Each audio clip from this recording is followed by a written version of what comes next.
FOMECAF organise régulièrement des séminaires et formations visant à renforcer les compétences techniques, éditoriales et stratégiques des acteurs des médias chrétiens en Afrique francophone.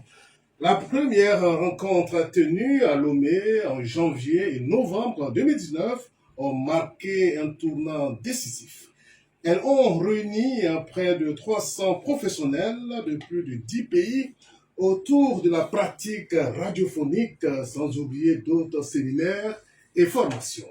Aujourd'hui, on parle de FOMECAF Abidjan 2026 avec pour thème résilience et responsabilité des médias chrétiens dans la lutte contre le radicalisme et pour la promotion de la paix et le renforcement de la cohésion sociale. Tenu du 28 au 30 janvier 2026 au CFK Abidjan, Cocody, Côte d'Ivoire. De ce qui précède, l'invité de la rédaction reçoit pour vous M. Emmanuel Zéli, expert et analyste Afrique subsaharienne auprès des ONG Porte chrétienne, pionnier du web francophone dès 1995. Il cumule 30 années d'expertise en stratégie digitale et gestion de médias à forte audience, Top Chrétien, Radio Réveil, j'en passe. Il se consacre aujourd'hui pleinement à la coordination de médias Eben. Merci d'avoir accepté notre invitation. Nous l'observons vos lourdes responsabilités, formateur. Que Dieu vous bénisse. Merci, bénédiction à vous également.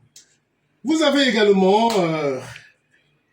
avec nous, mesdames et messieurs, vous avez avec moi des confrères, on va dire. Je vais leur demander de se présenter à vous. Voilà, moi je suis Justin Assali, journaliste à la Radio Nationale Catholique de Côte d'Ivoire. Salut à tous, shalom. Je suis Kassim Traoré, directeur général de Radio Zona FM et TLV, média de l'Église évangélique des Assemblées de Dieu de Côte d'Ivoire. Très bien. Vous avez également, cher invité, illustre invité, notre invité, vous avez les salutations, les cordiales salutations du directeur général de la Radio Nationale Fréquence Vie, M. Laurent Mbata. Alors, tout de suite et maintenant, nous allons vous demander l'historique FOMECAF. Ça a commencé comment? Vous avez presque tout dit dans votre introduction. Je pourrais simplement vous faire rapidement l'historique.